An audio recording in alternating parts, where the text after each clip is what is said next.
Hello students, आप सभी का स्वागत है जीनियस क्लासेस बाय के सर में। और मैं आज आपके लिए लाया हूं ये वीडियो जिसमें आपके टाइटल को देख के आपको समझ में आ रहा होगा 2011 से लेकर के 2020 तक के सभी अच्छे मेंसुरेशन के क्वेश्चन जो यूपी बोर्ड में आपके हाई स्कूल में आ चुके हैं बच्चों। तो समय को व्यर्थ न करते हुए शुरू करते हैं अपना आज का वीडियो। सारे क्वेश्चन इंपॉर्टेंट है।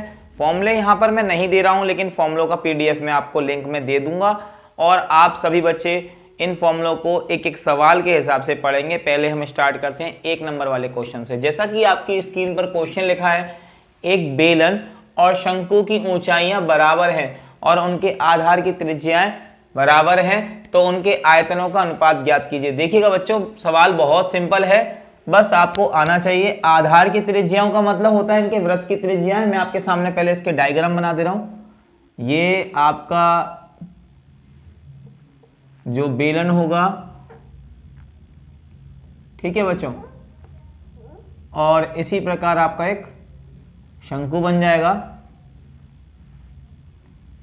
बस एक चीज इसमें इंपॉर्टेंट ध्यान रखनी है, एक बात का हमें पता होना चाहिए कि इसकी जो हाइट है वो h है और इसकी जो हाइट है वो भी आपको h माननी ही पड़ेगी, क्योंकि दोनों की हाइट बिल्कुल इक्वल है, ऊंचाइयां बराबर हैं, आधार की त्रिज्या बराबर है। इसका मतलब ये वृत्त है जो आधार पर इसमें और इसमें, इनकी दोनों की त्रिज्याएं, अगर इसकी r है तो इसकी भी r है, त्रिज्याएं और ऊंचाइयां बराबर हैं। अब इनके आयतनों का अनुपात ज्ञात करना है, तो आयतनों के फॉर्मूले हमें पता होने चाहिए। आयतनों के फॉर्मूले क्या होते हैं बच्चों, ये मैं लिख दे रहा हूं आपके सामने। लिखेंगे बेलन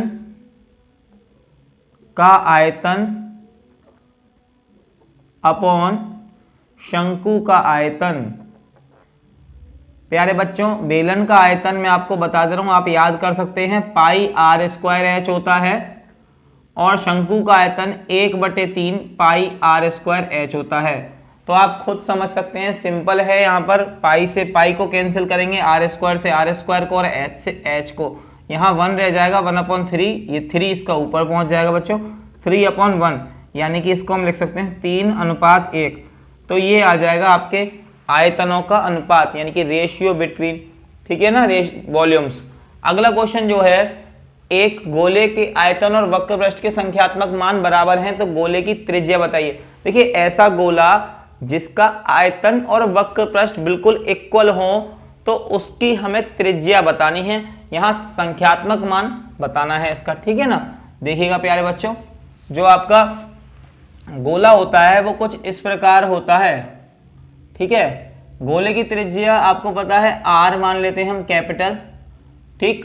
गोले की त्रिज्या कैपिटल R मान ली है हमने, तो आपको पता होना चाहिए गोले का आयतन क्या होता है। गोले का आयतन जो होता है प्यारे बच्चों, वो आप सभी को याद होना चाहिए, लेकिन मैं आपको एक बार बता दे रहा हूं, 4/3 पाई r³ इतना होता है, ठीक है ना। ये गोले का आयतन होता है। और गोले का वक्र पृष्ठ क्या होता है, ये भी हमको पता होना चाहिए, क्योंकि यहाँ फॉर्मूले में ये यूज होगा। गोले का वक्र पृष्ठ होता है 4 पाई r²। एक बात इंपॉर्टेंट आपको बता दे रहा हूँ बच्चों, गोले का वक्र पृष्ठ आए या संपूर्ण पृष्ठ आए या पृष्ठ आए या क्षेत्रफल आए, कुछ भी आए, तो गोले का हमेशा यही फॉर्मूला लगना है 4 पाई r², ठीक है ना। ये गोले के लिए होता है ओनली। तो यहाँ पर सवाल में दिया गया गोले का आयतन बराबर है गोले के वक्र पृष्ठ के, तो इन दोनों की वैल्यू हम बराबर रख देंगे प्यारे बच्चों। तो सिंपल सवाल, 4/3 पाई r³ बराबर 4 पाई r²। r की 3 घात से 2 घात कैंसिल हो जाएंगी, पाई से पाई कैंसिल हो जाएगा, 4 से 4 कैंसिल हो जाएगा, यहाँ 1 बचेगा, यहाँ 1 का r में गुणा करूंगा, r हो जाएगा, 3 का गुणा 1 में कर देंगे उस पक्ष में जा करके, तो ये 3 हो जाएगा। आप r बराबर 3 लिख सकते हैं, लेकिन इकाई यहाँ पर आप नोट कर दीजिएगा, क्योंकि ना यहाँ सेंटीमीटर गया है ना ही मीटर दिया हुआ है।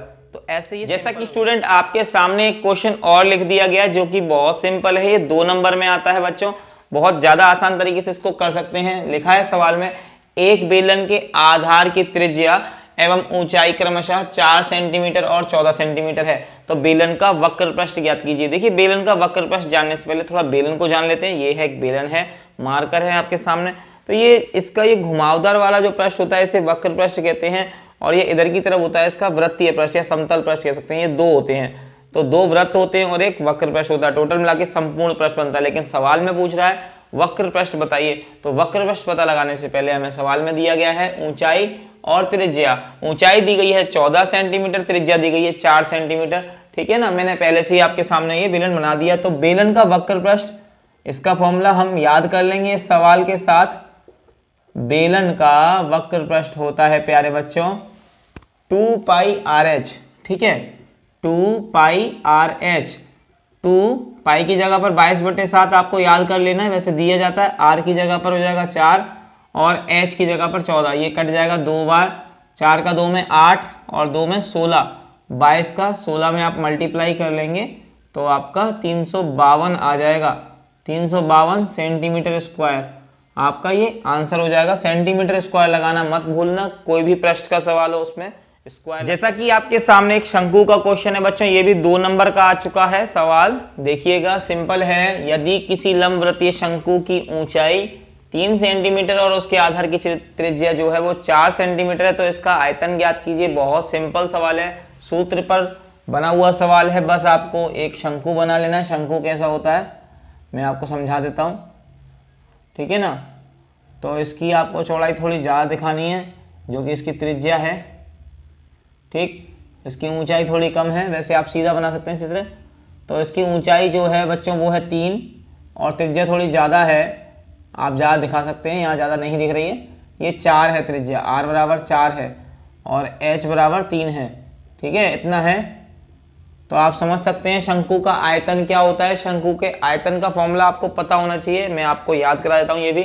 शंकु का आयतन, शंकु का आयतन होता है प्यारे बच्चों 1/3 पाई आर स्क्वायर एच। तो 1/3 पाई की जगह पर 22/7 रखना है, आर की जगह पर 4 रखना है, तो 4 का स्क्वायर 16 हो जाएगा, ठीक है ना, इंटू एच। एच की जगह पर कितना, हाइट 3 है, 3 से 3 कट जाएगा। 22 का 16 में मल्टीप्लाई अभी हमने किया था, 352 आ गया था अपॉन 7। आप इसका सिंपल डिवाइड दे सकते हैं, मैं आपको डिवाइड भी समझा देता हूँ, बहुत ज़्यादा कठिन नहीं है। 7 पंजे 35, ये कट जाएगा आपका, 2 उतरेगा, 0 लगेगा, 2 संख्या उतरेंगी, पॉइंट लगेगा, तो ये कितनी बार जाएगा, 2 बार 14 और ये 6, 0 8 बार 56, ठीक है। तो ये आपका 4 बच जाएगा, मतलब आपका है 50.28 सेंटीमीटर क्यूब। आयतन का जब भी आंसर आएगा आप क्यूब लगाना मत भूलिएगा, क्योंकि इसकी घात हमेशा 3 होती है, आपको पता है। तो शंकु का आयतन ऐसे आपका। जैसा कि स्टूडेंट आपके सामने एक और क्वेश्चन है, ये बहुत सिंपल है लेकिन कैलकुलेशन का सवाल है। देखिएगा, एक लंबवृत्तीय बेलन के आधार का क्षेत्रफल 308 सेंटीमीटर स्क्वायर है। यदि इसकी ऊंचाई 20 सेंटीमीटर है तो इस बेलन का वक्र पृष्ठ बताइए। तो बेलन के आधार का क्षेत्रफल का आप मतलब समझ लेंगे तो आपका सवाल आसानी से हो जाएगा। बेलन के आधार का क्षेत्रफल का मतलब हो गया इसके वृत्त का क्षेत्रफल, और वृत्त का क्षेत्रफल जो फॉर्मूला होता है क्या होता है, सभी को पता है, ये फॉर्मूला होता है पाई आर स्क्वायर। तो आप इसमें पाई आर स्क्वायर का फॉर्मूला लगाइए बच्चों, ध्यान से देखिए, ठीक है ना। 308 दिया हुआ है, pi r square is equal to 308, यानी कि pi r square is equal to 308 दिया हुआ है सवाल में। तो पाई की जगह पर 22/7 रखिए आप, और आर स्क्वायर ऐसे ही रहने दीजिए 308। आपको एक बात बता दूं, 22 के टेबल से ये 14 बार कैंसिल आउट हो जाएगा, उधर चले जाएगा, 14 × 7 हो जाएगा। तो हम लिख सकते हैं 14 × 7, ये आर स्क्वायर की वैल्यू हो जाएगी। तो जब आर की वैल्यू निकालेंगे तो ये कितना हो जाएगा, 98 आ जाएगा, स्क्वायर रूट 98, ठीक है ना। ओके, तो आप इसको सिंपली आसानी से कर सकते हैं। ये कितना हो जाएगा बच्चों, जब मैं इसका हटाऊंगा स्क्वायर रूट तो 7√2 आ जाएगा, 7 बाहर आ जाएगा, ये सेंटीमीटर में आ जाएगी वैल्यू। लेकिन हमें आर की वैल्यू तो निकालनी नहीं है, हमें निकालना है वक्र पृष्ठ। तो वक्र पृष्ठ निकालने के लिए आर जरूरी था, चाहिए था हमें। एच दिया हुआ है, ऊंचाई का मान दिया हुआ है प्यारे बच्चों। तो वक्र पृष्ठ की वैल्यू आप लगाइएगा, सिंपली आपका हो जाएगा क्वेश्चन, ठीक है। आपको पता है बेलन का वक्र पृष्ठ क्या होता है, बेलन का वक्र पृष्ठ, और वक्र पृष्ठ का फॉर्मूला सभी को याद है, अभी हमने बताया भी था, दोबारा बता दे रहे हैं, 2 पाई आर एच, ठीक है ना। तो 2 की जगह पर 2, पाई की जगह पर 22/7 r की जगह पर 7√2 और h की जगह पर 20, जो कि दिया गया सवाल में 20 सेंटीमीटर। ठीक है ना। 7 से 7 कैंसिल कर सकते हैं प्यारे बच्चों।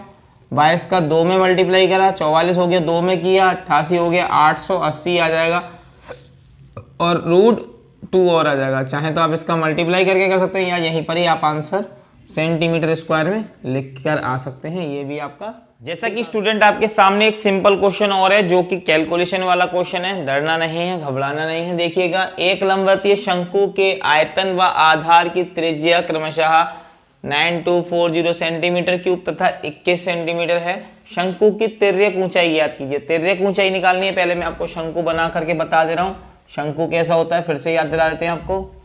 ये आपका शंकु है, ठीक है।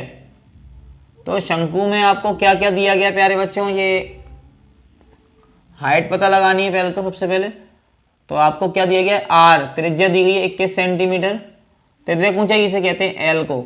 यहाँ पाइथागोरस प्रमेय लगाते हैं, इससे एल का सूत्र बनता है L² = H² + R²। तो इस फॉर्मूले की सहायता से हम निकालेंगे, लेकिन पहले इसके आयतन को पढ़ेंगे। आयतन दिया गया बच्चों, शंकु का आयतन क्या होता है, शंकु का आयतन लगाएंगे। शंकु के आयतन का फॉर्मूला सभी बच्चों को याद होगा, 1/3 πr²h ये होता है। तो आप शंकु के आयतन की जगह पर 1/3 πr²h लगा दीजिए और डायरेक्ट इसकी वैल्यू रखेंगे 1/3 पाई की जगह पर कितना दिया है 22/7। आपको हर बार लगाना है r² यानी कि 21 का स्क्वायर। 21 को 2 बार लिख दीजिए, 21 × 21। h की जगह पर हमें नहीं पता है h की जगह पर क्या है, और इस पूरे की वैल्यू जो दी है 9240 दी है बच्चों, ये आप पुट कर दीजिए। ठीक है। तो अब आपको कैंसिल आउट करना है, 3 से 21 7 बार जाएगा और ये 7 से 7 कट जाएगा। ठीक है। 2 के पहाड़े से आप इसको काट देंगे तो ये हाफ हो जाएगा, 462 हो जाएगा, 0 और लग जाएगा, ये 11 बार चला जाएगा। ठीक है। इसी प्रकार 11 के टेबल से अगर आप इसको काटेंगे तो ये कितनी बार जाएगा, 4620। आपको काट देना चाहिए 11 के टेबल से इसको। तो इसको कैंसिल आउट कर दे रहा हूँ बच्चों, ये जाएगा आपका 4 और ये 2 है ना 42, 420 बार चले जाएगा। तो ये 420 आ गया, 21 उधर पहुंच जाएगा, तो h बराबर हो जाएगा 420 × 21। ठीक है ना। और 21 के टेबल से अगर मैं इसको काटूंगा तो आप खुद समझ सकते हैं 2 बार जाएगा, यानी कि 20 बार चला जाएगा। तो इसकी वैल्यू आ जाएगी 20 सेंटीमीटर। ये आपकी हाइट हो जाएगी, जो कि ऊर्ध्वाधर ऊंचाई कहलाती है। हमको निकालनी है तिर्यक ऊंचाई। तिर्यक ऊंचाई निकालने के लिए फॉर्मूला लगाएंगे हम तिर्यक ऊंचाई का, टेढ़ी ऊंचाई का जो फॉर्मूला होता है प्यारे बच्चों पाइथागोरस प्रमेय के हिसाब से, L बराबर स्क्वायर रूट में h² + r²। h की जगह पर हमने निकाला 20, यानी कि 20 का स्क्वायर, और r की जगह पर दिया हुआ है 21 का स्क्वायर। 20 का स्क्वायर होता है 400 और 21 का स्क्वायर 441, यानी कि 441 होता है। सिंपल इसकी वैल्यू हो जाएगी 841, और 841 किसका स्क्वायर रूट है, 29 का, यानी कि 29 सेंटीमीटर आपकी आ जाएगी तिर्यक ऊंचाई। ये आपका रिक्वायर्ड आंसर। आप देख रहे हैं आपके सामने एक अनुपात वाला सवाल है बच्चों। ये सिंपल है, बहुत ज़्यादा कोई कठिन सवाल नहीं, आसानी से इसको पढ़ेंगे और कर लेते हैं। समान आधार की त्रिज्या के 2 बेलनों की ऊंचाइयों में 3:2 का अनुपात है, इनके वक्र पृष्ठों में अनुपात ज्ञात कीजिए। वक्र पृष्ठ का फॉर्मूला आपको पता ही होगा, मैं बता चुका हूँ, 2πrh होता है। तो बेलन है एक ये 2 बेलन है, इनके आधार यानी कि ये सेम वृत्त हैं, इनकी त्रिज्या r और r हैं, दोनों की त्रिज्या बराबर है। अगर इसकी हाइट 3x है तो इसकी हाइट 2x होगी, क्योंकि अनुपात है तो एग्जैक्ट वैल्यू नहीं है हमारे पास। इतना पता है कि अगर एक की 3 होगी तो दूसरे की 2 होगी, इसकी 30 होगी तो इसकी 20 होगी। तो आप देखिएगा सवाल कैसे करना है हमको। वक्र पृष्ठों में अनुपात ज्ञात करना है। सबसे पहले हमें पता है इनकी हाइट में अनुपात, जो पहले की हाइट है, पहले वाले की h1/h2 की वैल्यू दी गई है 3/2।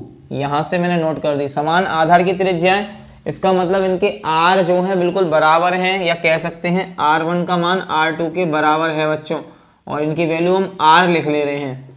दोनों की ही वैल्यू r लिख ली है हमने, ठीक है ना, r मान ली है, मान लिया है, माना जरूर लिख देंगे आप। तो अब हम क्या करेंगे, बेलन के वक्र पृष्ठों में अनुपात ज्ञात करेंगे। तो लिखेंगे पहले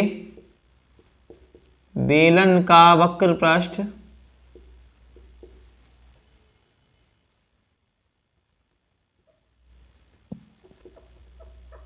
अपॉन दूसरे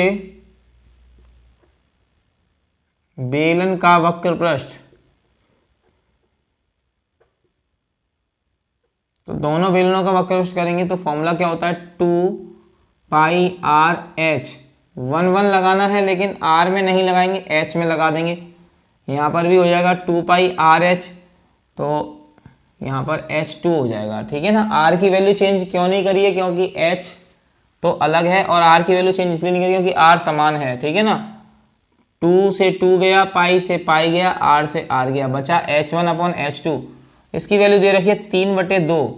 इसका मतलब इसका अनुपात भी 3:2 ही आपका हो जाएगा। यही आपका रिक्वायर्ड आंसर। देखिएगा स्टूडेंट, आपके सामने एक और सिंपल क्वेश्चन है, 2 नंबर का सिंपल सा क्वेश्चन है। एक धातु के ठोस गोले का व्यास जो दिया गया वो 6 सेंटीमीटर है। इस गोले को पिघलाकर एक समान आकार का एक तार बनाया गया है, लंबा सा तार बनाया। यदि इस तार की लंबाई 36 सेंटीमीटर हो तो इस तार का व्यास ज्ञात कीजिए, यानी कि इस तार की मोटाई ज्ञात कीजिए।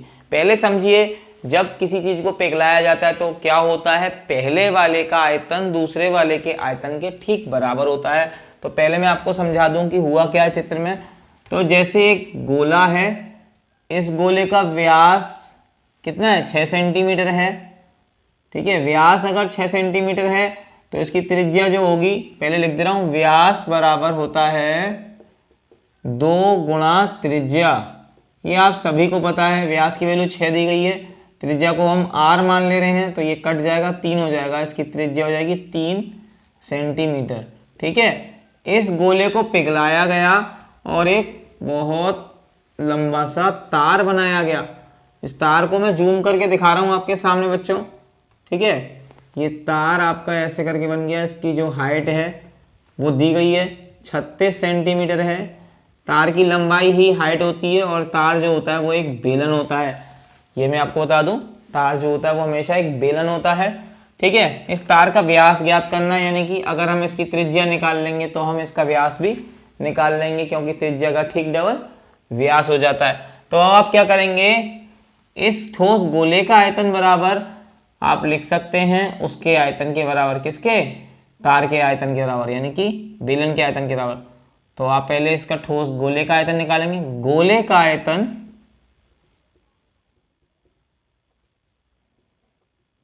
बराबर तार का आयतन। तार का मतलब क्या है, बेलन का आयतन।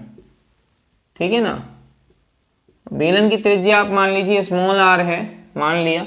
ठीक है, माना तार की त्रिज्या स्मॉल r है। ठीक है, ये मानना जरूरी है, आप मानेंगे तभी आप लिख पाएंगे। गोले का आयतन होगा 4/3 πr³।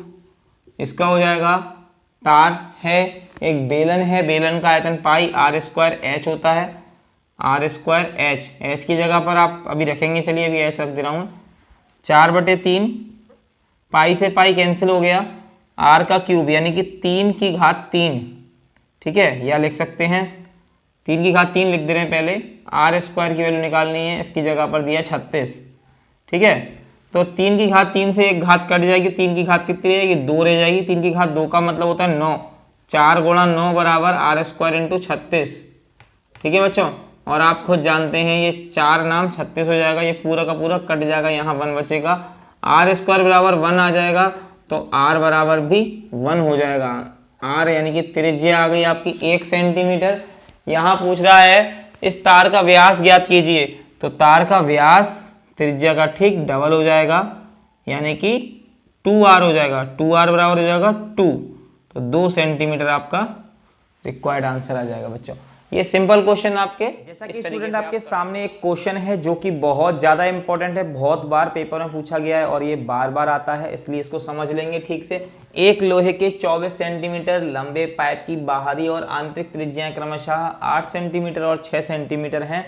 इस पाइप के निर्माण में आवश्यक लोहे का आयतन ज्ञात कीजिए। देखिए आपको बता दूं, जिस भी पाइप में लोहे का आयतन निकालना होता है तो बड़े वाले त्रिज्या को लेकर के एक बड़ा आयतन बनता है, बड़ा बेलन, और एक छोटा बेलन। बड़े बेलन के आयतन में से छोटे बेलन के आयतन को घटा देते हैं, आपके लोहे का आयतन आ जाता है। तो इसका आयतन कैसे निकालते हैं, जैसे कोई खोखला बेलन है, मैं आपको समझा दे रहा हूं बच्चों।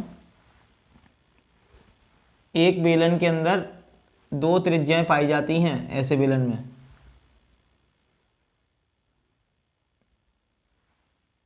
ठीक है।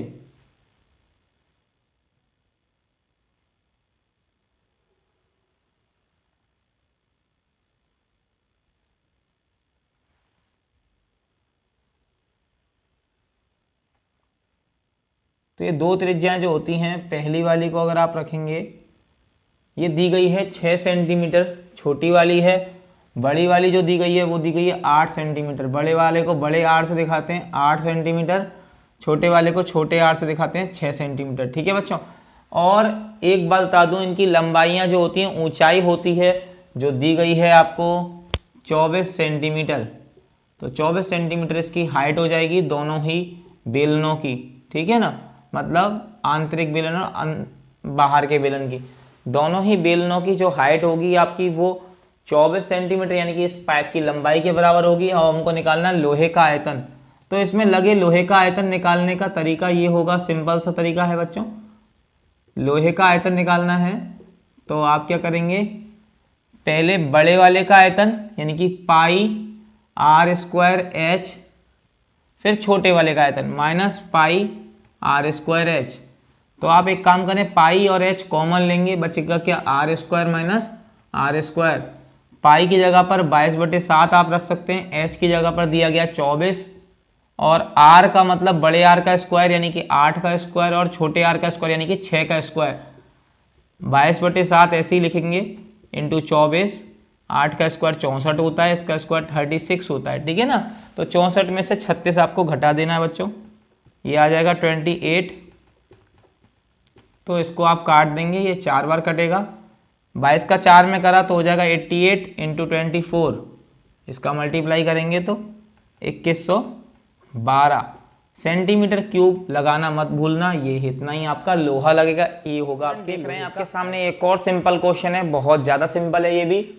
एक लंबवृत्तीय बेलन की ऊंचाई 5 सेंटीमीटर तथा आधार का क्षेत्रफल 36 पाई सेंटीमीटर स्क्वायर है। तो इस बेलन का वक्र पृष्ठ ज्ञात करना है बच्चों। देखिए सिंपल है, मैं बता दिया आपको पहले भी। आधार का क्षेत्रफल, आधार आ जाए कहीं भी आप समझ जाएंगे वृत्त का क्षेत्रफल है, तो आधार का क्षेत्रफल जो दिया गया है आपको, वो दिया गया है 36 पाई, ठीक है ना बच्चों। इसकी वैल्यू है 36 पाई, और इसका फॉर्मूला क्या होता है, इसका फॉर्मूला होता है आधार का क्षेत्रफल यानी कि वृत्त का क्षेत्रफल, पाई आर स्क्वायर बराबर 36 पाई। पाई से पाई कैंसिल हो जाएगा, आर स्क्वायर बराबर 36 हो जाएगा, तो आर बराबर 6 हो जाएगा, ठीक है ना। ये आपका आर आ जाएगा, आर आ गया, ऊंचाई दी हुई है, तो आप वक्र पृष्ठ निकाल सकते हो। बेलन का वक्र पृष्ठ क्या होता है आपको सभी को याद है, ठीक है ना। बेलन का वक्र पृष्ठ सिंपल निकालेंगे, 2 पाई आर एच, 2 इंटू पाई की वैल्यू 22/7, आर की वैल्यू लगाएंगे 6, और एच की वैल्यू दी है 5, ठीक है। 6 पंजे 30 और 2 60, 60 का ऐसा मतलब 6 पंजे 30 और 2 का मल्टीप्लाई किया 60 हो गया, 60 का 22 में मल्टीप्लाई करेंगे 1320/7 हो जाएगा। वैसे यहाँ पर मैं सेंटीमीटर स्क्वायर लिख सकता हूँ, लेकिन मैं इसको सॉल्व कर लेता हूँ बच्चों। 1320 को हम सॉल्व कर लेंगे, 7 के टेबल से हमें डिवाइड देना है, एक बार जाएगा 7, 6 बचेगा 2, और ये आपका जाएगा 8 बार 56, यहाँ 6 बचेगा, फिर से 0, 8 बार 56, 4 बचेगा, 0 लगाएंगे पॉइंट, और ये 5 बार 35, फिर ये 5 बचेगा 0, 7 बार, यानी कि 188.57 सेंटीमीटर स्क्वायर आपका आंसर। ठीक है स्टूडेंट, आपके सामने एक और सिंपल क्वेश्चन है जो कि थोड़ा सा कठिन लग रहा है, लेकिन बहुत ज़्यादा सिंपल है क्वेश्चन। किसी लंबवृत्तीय शंकु की ऊंचाई उसके आधार की त्रिज्या के बराबर है, तो उसका आयतन दिया गया 9 पाई सेंटीमीटर क्यूब है। ऊंचाई ज्ञात करनी है, शंकु की ऊंचाई ज्ञात करनी है। देखिएगा मैं आपको एक बता दूं कि इसमें सवाल में जो दिया गया है कि जो ये ऊंचाई है ना, वो इसकी त्रिज्या के बराबर है। जो इसकी ऊंचाई है h, वो इस r के बराबर है, तो कह सकते हैं r और h बिल्कुल इक्वल है, इसकी जगह पर h रख सकते हैं हम r की जगह पर। तो इसका आयतन दिया गया 9 पाई सेंटीमीटर क्यूब। आप इसका आयतन का फॉर्मूला लगाइए। शंकु का आयतन जो होता है प्यारे बच्चों, वो दिया गया है यहाँ पे 9 पाई सेंटीमीटर क्यूब, ठीक है। और फॉर्मूला इसका होता है 1/3 पाई आर स्क्वायर एच बराबर 9 पाई। सवाल में दिया गया है आर का मान भी एच के बराबर है, मैं रख दे रहा हूँ। तो 1/3 पाई आर स्क्वायर इंटू एक और आर, ठीक है, बराबर 9 पाई। पाई से पाई कैंसिल हो जाएगा, ये 3 वहाँ चले जाएगा, 3 का मल्टीप्लाई होगा 27 आर क्यूब, तो आर की वैल्यू हो जाएगी 3, ठीक है ना। वैसे मैं एच को भी रख सकता था आर की जगह पर, तो आर का मान अगर 3 आ गया तो एच का मान भी 3 हो जाएगा। तो ये आपका ऊंचाई इसकी हो जाएगी 3 सेंटीमीटर, ठीक है ना दोस्तों। देखिएगा स्टूडेंट, जैसा कि आपके सामने एक और सिंपल क्वेश्चन है, बहुत ज़्यादा सिंपल है लेकिन थोड़ा सा कठिन लग रहा है ये बच्चों। एक लंबवृत्तीय बेलनाकार स्तंभ की त्रिज्या 21 सेंटीमीटर है और ऊंचाई 6 मीटर है। सेंटीमीटर और मीटर ध्यान रखना अलग अलग है ये। 25 रुपये प्रति वर्ग मीटर की दर से स्तंभ के वक्र पृष्ठ पर पेंट करने में टोटल व्यय की गणना करनी है, मतलब कितना खर्चा हो जाएगा। तो देखिएगा बच्चों, मैं आपको समझा दूं पहले कि ये बेलनाकार जो स्तंभ है उसकी त्रिज्या दी गई है r बराबर 21 सेंटीमीटर और h ऊंचाई बराबर 6 मीटर। आप इस सेंटीमीटर त्रिज्या को मीटर में बदलेंगे तो ये हो जाएगा 21/100 मीटर, ठीक है ना। 21/100 मीटर मैंने इसको लिख लिया है। अब आप क्या करिए, इसके वक्र पृष्ठ निकालिए इसका, बेलनाकार स्तंभ का। तो स्तंभ का वक्र पृष्ठ यानी कि बेलन का वक्र पृष्ठ, और वक्र पृष्ठ सभी बच्चों को पता है 2 पाई आर एच होता है। तो आप एक काम करें, 2 इंटू पाई की वैल्यू होगी 22/7, आर की वैल्यू दी गई है 21/100 और एच की वैल्यू है 6। 7 से ये कट जाएगा 3 बार, 3 दूनी 6 और 6 छक्के 36 हो जाएगा। या फिर आप ऐसे काटिए 50 बार और ये 3 25 बार, 3 तिया 6 यानी कि 22 इंटू 6/25। आप यहाँ पर छोड़ सकते हैं, मैं यहाँ के बाद कैलकुलेट नहीं कर रहा हूँ क्योंकि मुझे पता है ये वक्र पृष्ठ इसका हो गया, ठीक है। वक्र पृष्ठ की वैल्यू इतनी आ गई, मैंने आंसर नहीं निकाला, सेंटीमीटर स्क्वायर रख दे रहा हूँ। अब हमको पता है 25 रुपये प्रति वर्ग मीटर है, ये सेंटीमीटर नहीं सॉरी वर्ग मीटर आएगा क्योंकि मैंने सभी वैल्यू मीटर में चेंज कर ली थी, ठीक है। तो मीटर स्क्वायर आएगा प्रति वर्ग मीटर, 25 रुपये प्रति वर्ग मीटर की दर है। तो इसका मतलब इसमें आप 25 का मल्टीप्लाई कर देंगे, इतना ही आपका खर्चा हो जाएगा। 22 इंटू ये 3 तिया 9 होगा, थोड़ा 6 नहीं है 9 है यहाँ पर। 22 इंटू 9/25 और क्या रेट है, 25 रुपये का रेट है तो 25 का मल्टीप्लाई करेंगे, ये इससे कैंसिल हो जाएगा। 22 का 9 में मल्टीप्लाई करेंगे 198 यानी कि इतने रुपये आपका खर्चा हो जाएगा, ये कुल व्यय हो जाएगा। तो कुल खर्चा कितना होगा बच्चों, 198 रुपये का खर्चा इसको पेंट करने में। स्टूडेंट आप अपने सामने देख रहे हैं, आपकी स्क्रीन पर एक क्वेश्चन लिखा हुआ, पहले मैं क्वेश्चन पढ़ दे रहा हूँ। ये बहुत सिंपल क्वेश्चन है लेकिन आसानी से हो जाता है। एक आयताकार कागज की लंबाई और चौड़ाई क्रमशः 22 सेंटीमीटर और 12 सेंटीमीटर है। कागज को इसकी लंबाई के अनुरूप और चौड़ाई के अनुरूप मोड़कर 2 लंबवृत्तीय बेलन बनाए जाते हैं, ठीक है ना। बेलनों का आयतन ज्ञात करना, मतलब एक ही कागज को 2 बार मोड़ा गया, जैसे कि आपके सामने मैं एक कागज ले ले रहा हूँ। कागज जो होता है वो आयत होता है, रेक्टेंगल होता है। इसकी ये आपकी ये 22 दी गई है, ठीक है ना, ये 22 है, ये 12 है।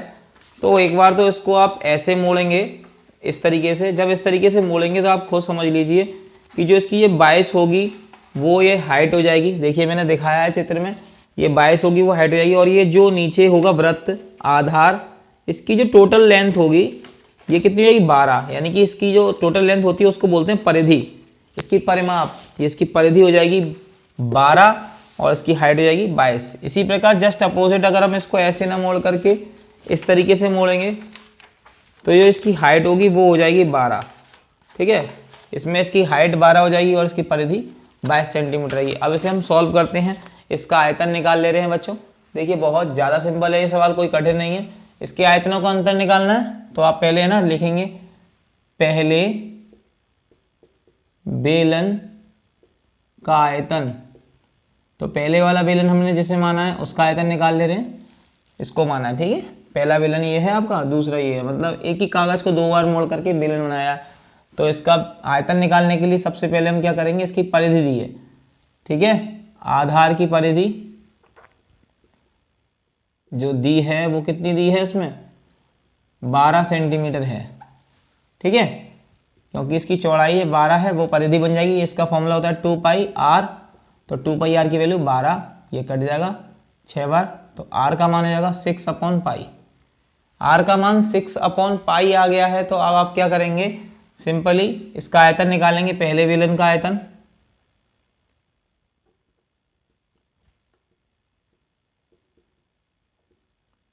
आयतन का फॉर्मूला होता है πr² h, ठीक है। यहाँ 1 लगाना मत भूलिएगा, मैंने 1 नहीं लगाया, लेकिन आप लगा दीजिएगा 1, ठीक है। पाई ऐसे ही रहेगा, आर 1 का स्क्वायर है यानी कि 6 का स्क्वायर 36, और पाई का स्क्वायर पाई स्क्वायर। h1 की वैल्यू यानी कि 22 दी गई है, तो पाई से 1 पाई कट जाएगा। इस पाई की वैल्यू लगाएंगे हम बच्चों, पाई की वैल्यू होती है 22/7, तो शायद 7 ऊपर आ जाएगा। यहाँ लिख दे रहा हूँ, 22 से 22 कैंसिल होगा, 7 का मल्टीप्लाई इसमें कर लेंगे आप, आपको मल्टीप्लाई करना आता है। 7 6 के 42 की 4, 7 3 21 और 4 25, तो ये हो गया 252 सेंटीमीटर क्यूब, ठीक है।